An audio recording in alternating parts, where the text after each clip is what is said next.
জিনিসপত্রের দাম লাগাম ছাড়া হয়ে গেছে, শাক সবজির দাম লাগাম ছাড়া। প্রফেসর ইউনূসের সরকারের কোনো হোলদোল নাই, মানুষের দুঃখ তাদের চোখে পড়ে না। মানুষে চাইতেছে জিনিসপত্রের দাম কমুক, চারিদিকে হাহাকার। সরকার বাজার ইন্সপেকশন করে, এটা করে দাম কমে। ওদের কোনো আইডিয়াই নাই জিনিসপত্রের দাম বাড়ে কিভাবে। আজকে আলাপ কিভাবে সবজির দাম নাগালের মধ্যে আনা যায়। এটাও হলো একটা রাজনৈতিক ইস্যু, তবে রাজনৈতিক দলের ক্ষমতা নিয়ে কামড়াকামড়ির ইস্যু না। এই আলাপের পরে বুঝবেন আমাদের রাষ্ট্র যারা চালায় তারা কতটা অপদার্থ, কতটা বুদ্ধিহীন, কতটা কর্মবিমুখ। যে সমস্যার সমাধানে সে নিজে তো কিছু করেই না, যারা সমাধানটা কইরা দিতে পারতো তাদেরও সাহায্য নেয় না। তো আমি ঠিক করছি যে পলিটিক্যাল ইস্যু নিয়ে এপিসোড বানানোর পাশাপাশি কিছু জাতীয় এরকম সমস্যা নিয়ে আলাপ করব, যেগুলো আমাদের নিজেদের জীবনে সরাসরি সমস্যা তৈরি করে। শুধু আলাপটা না, আমরা আলাপ করব কিভাবে এই সমস্যার সমাধান করা যায় সেটা নিয়েও। না, আমি মনে করি না যে প্রফেসর ইউনূসের সরকার সমস্যার সমাধান কইরা দিবে। প্রফেসর ইউনূসের সরকার আমি মনে করি এটা একটা অপদার্থ সরকার। এর উপদেষ্টা যেগুলো আছে কর্মবিমুখ, কোনো ক্রিয়েটিভিটি নাই, বেশিরভাগের বয়স 70-এর উপরে। অ্যাডাল্ট ডায়াপার পরে এদের একটা অ্যাডাল্ট ডায়াপার বিষয়ক উপদেষ্টা দরকার ছিল। যাই হোক, আমি আলাপটা করবো এই কারণেই যে বেশিরভাগ সমস্যার সৃজনশীল সমাধান আছে, এটা বোঝানোর জন্য। আর আমার হেটাররা বলে যে আমি নাকি ধ্বংস করতে পারি, গড়তে পারি না। ওদের মুখে যেন আবার জামা ঘষে দিতে পারেন, সেটাও একটা লক্ষ্য এই এপিসোড করার। প্রফেসর ইউনূসের সরকার এই পরিকল্পনাগুলো ইমপ্লিমেন্ট করতে পারলে ভালো, আমি খুশি হব। কিন্তু এই পরিকল্পনা ইমপ্লিমেন্ট করা, বাস্তবায়ন করার জন্য প্রচুর উদ্যম, পরিশ্রম আর প্যাশন লাগবে, সেটা ওনাদের নাই।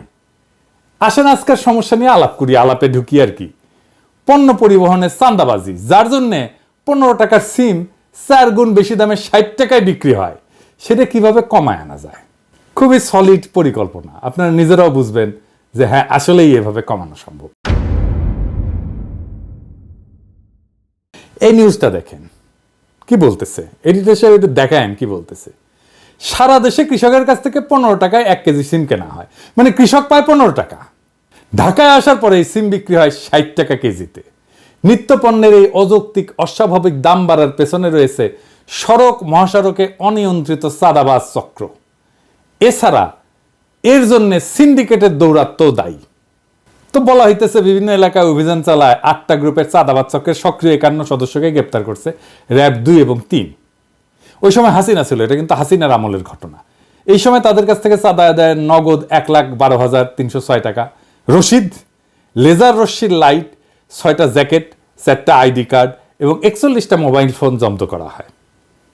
দেখেন হাসিনা কইছে শক্ত হইতে হবে, আর শক্ত হইছে, কইলেই শক্ত হইয়া যায়। বাবা এলেম ছিল কিন্তু হাসিনার, বুঝছাও, হাসিনা কইতো আর শক্ত হইয়া যাইতো।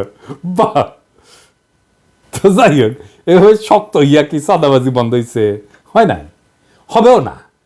কারণ এইখানে একটা হিউজ অর্গানাইজেশন আছে। কি কি উদ্ধার করা হয় দেখেন, রশিদ, লেজার রশ্মির লাইট, 6টা জ্যাকেট, 4টা আইডি কার্ড, 41টা মোবাইল ফোন। একটা বিপুল জনগোষ্ঠী এই চাঁদাবাজির সাথে যুক্ত। পত্রিকাতেই বলছে যে গ্রেপ্তার ব্যক্তিরা তথাকথিত ইজারাদারদের নির্দেশে কয়েকটা গ্রুপে ভাগ হইয়া প্রত্যেক রাতে লাখ টাকা চাঁদা তোলে, তার বিনিময়ে 600 থেকে 700 টাকা মজুরি পায়। তাহলে এই চাঁদাবাজিতে একটা বিশাল আয় উপার্জন আছে। সেইটা আপনি শক্ত হইবেন, 2 দিন বন্ধ থাকবে, তারপর আবার শুরু হবে, সরাই দিবেন, আবার চালু হবে। এটা আপনি থামাইতে পারবেন না। এর তাইলে সমাধান কি? এর সমাধান আসলে কেউ করতে চায় নাই, তাই পারে নাই। ট্রেনে সবজি পরিবহন করবে, এটা পরিকল্পনা করেছিল প্রফেসর ইউনূসের সরকার। কেনকা দেখেন এদের মাথার মধ্যে যে কি আছে দেখা লাগবে আর কি। সবজি ট্রেনে প্রথম দিনে আয় হয়েছে 360 টাকা, লোকসান 9 লাখ টাকা। পরিকল্পনা করে, চিন্তা করেন কেনকা প্ল্যান করে এই বুড়া হাবড়া খাটাসগুলা, কেনকা প্ল্যান করে দেখেন। আগে আসেন দেখি, এই যে উত্তরবঙ্গের 15 টাকার সিম ঢাকায় কত দামে বিক্রি হওয়াটা ন্যায্য ছিল? উত্তরবঙ্গের একটা গ্রামে যদি সিমের দাম প্রত্যেক কেজি 15 টাকা হয়, তাইলে ঢাকায় ক্রেতার কাছে ন্যায্য মূল্যে বিক্রি করতে চাইলে কি কি খরচ বিবেচনা করতে? আমি খরচাগুলো নিছি সরকারের ট্রেনের সবজি সরবরাহের খরচা থেকে। পরিবহন খরচ, প্রত্যেক কেজি সবজি পরিবহনে 1 টাকা 30 পয়সা। তবে মাঠ থেকে স্টেশন এবং স্টেশন থেকে বাজার পর্যন্ত অতিরিক্ত পরিবহন খরচ এবং কুলি খরচ সহ পরিবহন ব্যয় প্রত্যেক কেজি 3 টাকা হইতে পারে। 2 নাম্বার, সংরক্ষণ প্যাকেজিং খরচ। সংরক্ষণ এবং প্যাকেজিং এর জন্য 1 টাকা খরচ হইতে পারে 1 কেজিতে। বাজারে নিয়ে আসছে, এটা নিয়ে আসার খরচ আছে, যদি দোকানে বেচে তাহলে দোকান ভাড়া, কর্মচারী বেতন, বিদ্যুৎ বিল, এগুলো বিবেচনা কেজি প্রতি 2 টাকা খরচ হইতে পারে। এই খরচগুলো যোগ করলে 15 সাথে 3, তার সাথে 1, তার সাথে 2 মিলে 21 টাকা। সাধারণত পাইকারি এবং খুচরা বিক্রেতারা মোট খরচের উপর একটা মুনাফা যোগ করে বিক্রি করে, তাই না?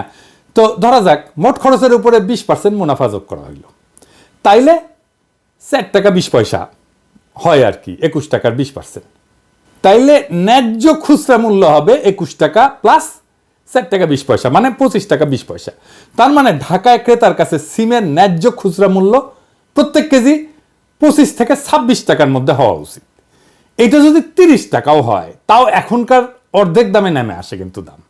এখন এই যে চান্দাবাজের সিন্ডিকেট, সে আসলে 15 টাকার 1 কেজি সিমে 34 থেকে 35 টাকা চান্দা নিচ্ছে, বিনা শ্রমের বিপুল আয়। আপনি এটা মাইরা বন্ধ করতে পারবেন? পারবেন না। জেলে নিয়ে বন্ধ করতে পারবেন? এত লোককে জেলে নেবেন কেমনে? জেলে নেবেন নতুন লোক এসে বসবে ওইখানে। এই টাকাই যায় পুলিশের কাছে, স্থানীয় রাজনৈতিক নেতার কাছে, র্যাবের কাছে, মস্তানের কাছে। এইটা একটা মাফিয়া সিন্ডিকেট। মাথায় রাখবেন, মাফিয়া সিন্ডিকেটের অপারেটিং কস্ট খুব হাই, এই জন্যে নিষিদ্ধ মাদকের দাম বেশি হয়। তাইলে এর কোনো সমাধান নাই? আছে, দারুণ সমাধান আছে। কি সেইটা? আসেন দেখি।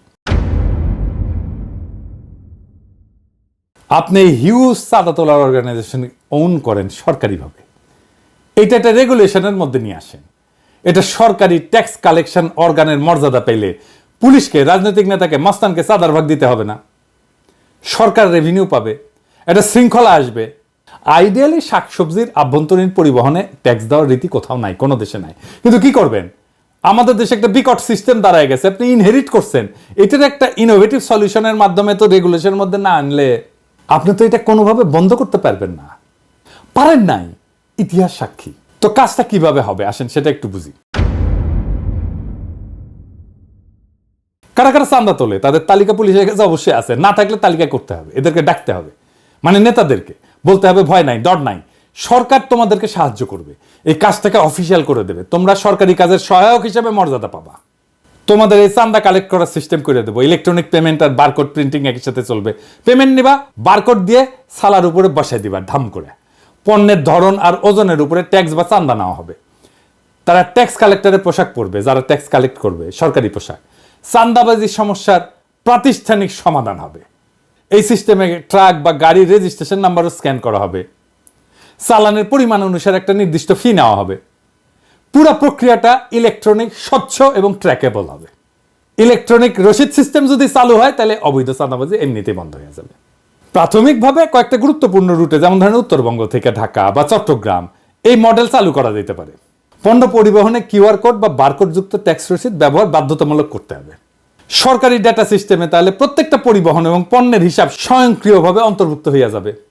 এই ডেটা ব্যবহার করে পণ্য সরবরাহের মানচিত্র তৈরি করা যাবে, যা বাজারের পর্যবেক্ষণ এবং পরিকল্পনায় সহায়ক হবে। এইভাবে যারা চাঁদা কালেক্ট করে, ওইখানে স্থানীয় রাজনৈতিক নেতা হোক বা এই ইজারাদার হোক, যেই হোক, ট্রাক ড্রাইভার ইউনিয়ন হোক, বাজার সিন্ডিকেট হোক, তাদের সাথে চুক্তি করতে হবে। তাদেরকে সরকারি কর্মচারীর মতো দায়িত্ব দিয়ে স্বচ্ছতার মধ্যে আনতে হবে এবং এর মধ্যে দিয়ে একটা আধুনিক সাপ্লাই চেইন নেটওয়ার্ক তৈরি হবে।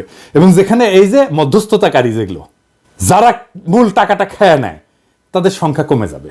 সরাসরি কৃষক থেকে ভোক্তার কাছে পণ্য পরিবহন হবে। এতে কি সুবিধা হবে? চাঁদাবাজি এবং অযৌক্তিক যে সিন্ডিকেট কার্যক্রম, এটা বন্ধ হবে। রাজস্বটা সরকার পাবে। 1 কেজি সিমে এমনকি 5 টাকাও যদি চাঁদা নেয় বা ট্যাক্স নেয়, তাও সিমের দাম অর্ধেকে নেমে আসবে, 30 টাকায় নেমে আসবে। সরকারি সার্ভিস হয়, এটার জন্য, এটা চালানোর জন্য পুলিশ, মস্তান, রাজনৈতিক নেতাদের চাঁদা দিতে হবে না, তাই অপারেশনের খরচা কমে যাবে। যারা চাঁদা তোলে তারা মর্যাদা পাবে, এই মর্যাদার জন্য তারা কিঞ্চিত কম মজুরিও নিতে পারে, তাদের জব সিকিউরিটি থাকবে। সরকার পণ্যের পরিমাণ জানবে, কত পরিমাণ পণ্য ঢুকতেছে, এটা ডেটা থেকে বিগ অ্যালগরিদম দিয়ে অ্যানালাইসিসের মাধ্যমে মার্কেটে কোন পণ্যের দাম কত হবে সেটাও জানিয়ে দেওয়া যাবে কিছুদিন ডেটা পাওয়া গেলে। সরবরাহ এবং চাহিদার উপরে পূর্ণ নিয়ন্ত্রণ আসবে, পরিকল্পনা অনেক সহজ হবে, কোনো পণ্য অযথা নষ্ট হবে না, অতিরিক্ত পণ্য আসবে না বা কম পণ্যও আসবে না। কৃষি পণ্য সরবরাহের উপরে পূর্ণ নিয়ন্ত্রণ সরকারের থাকবে, ফলে পণ্যের দাম কমে আসবে। বাজার ব্যবস্থাপনা অনেক কার্যকর হবে, কৃষক এবং পরিবহন শ্রমিকেরা দীর্ঘমেয়াদী আর্থিক সুরক্ষা এবং মর্যাদা পাবে। আমি পলিটিক্যাল অ্যানালিস্ট না, রাজনৈতিক বিশ্লেষক না। অনেকে বলে আমি বিশ্লেষণ করি না, আমি অ্যাক্টিভিস্ট। আমি সবাইকে একটা লক্ষ্যের দিকে ধাবিত করি। আমি শুধু ভাঙতেই জানি না, আমি করতেও জানি। আপনারাই সাক্ষী, আমি অনেক পরিকল্পনা দিছি, অনেক সৃজনশীল পরিকল্পনা দিছি নানা ক্ষেত্রে, অনেক সৃজনশীলভাবে সমস্যার মূলে গিয়া গইরা দিতে জানি। এটাই আমার প্রফেশন, এটি আমার পেশা। এই কাজে সাহায্য চাইলে আমি আনন্দের সাথে সরকারকে সাহায্য করে কাজটা করে দেব। কিন্তু মুশকিল হয়েছে কি, আমারে ভয় পায়, ডরায়। তাদের ধারণা পিনাকি তো আমাদের উড়াই দেবে, পিনাকি যদি আরো জনপ্রিয় হয়ে যায় তাহলে তো বিপদ। এমনিতেই প্যারিস থেকে প্যারা দেয়, কঠিন প্যারা দেয়, তারপরে আইসা মাঠে নেমে কাজ কইরা জনগণের সাথে মিলা আর কি প্যারা যে আমাদের দেয়, আমাদের তো উস্তাই দিবে। আপনাদের এখন মনে হচ্ছে না যে এইটা একটা চমৎকার সমাধান হইতে পারে আমাদের এই জ্বলন্ত সমস্যার? আমি যদি এরকম পরিকল্পনা দিতে থাকি একের পর এক, তাহলে পাবলিকে এমনিতেই বাম্বু দেবে সরকারকে, অপদার্থ বইলা। আর সবচেয়ে বড় কথা, জাতি হিসাবে আত্মবিশ্বাসী হয়ে উঠবে। ধীরে ধীরে আমাদের তরুণ প্রজন্মরা জানবে কিভাবে পরিকল্পনা করতে হয়, আউট অফ দ্য বক্স, যে একটা সমস্যাকে সমাধান করে ফেলতে হয়। সমস্যাগুলোর সমাধান খুব জটিল না। এরপরে দেখবেন নিজেরাই এইভাবে সৃজনশীল সমাধান খুঁজে পাবে বেশিরভাগ সমস্যা। সেই দিন বাংলাদেশের সাধারণ মানুষ নিজের হাতে নিজের নির্ভরতার চাবি নেবে। আর সেই দিন আমার ছুটি।